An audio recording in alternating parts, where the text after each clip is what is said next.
দিয়া যায় আর জমিদারের পুত্র বধূও যায়। একজন সামনের দিকে আসতেছে, একজন সামনের দিকে যাইতেছে।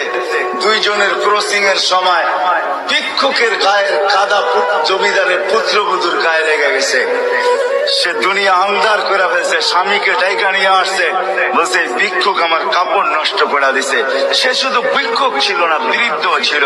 বৃদ্ধ ছিল না শুধু, জীর্ণ ছিল, শীর্ণ ছিল, শরীরে কাপড় ছিল না, ফাটা চিরা কাপড় ছিল, পায়ে জুতা ছিল না, পেটে ভাত ছিল না। জমিদারের পুত্র সইতে পারে নাই, যৌবনী শক্তি সয়তো সয় কি কইরা তার স্ত্রীর গায়ে ভিক্ষুকের কাদা, বাস সমগ্র শক্তিকে হাতে জমা করা একত্র করা বৃদ্ধের গালে বসায়। বৃদ্ধ কিচ্ছু বলে নাই, শুধু উপরের দিকে তাকায় দুই তিনটা শব্দ উচ্চারণ করছেন। শব্দগুলা হলো ইয়ামাল্লাহ, তারা হলো ওয়ুন, আল্লাহ চোখে দেখা যায় না। ও তারা কুল্লা শাই, তুই সব দেখিস। ফারা তারা মা বি, তুই কি দেখিস না আমার সাথে কি ঘটতেছে? এটা কি দেখিস না? বলতে দেরি যুবক, মরতে দেরি হয় না। জমিদার চলে আসছে, প্রতিশোধ নিবে।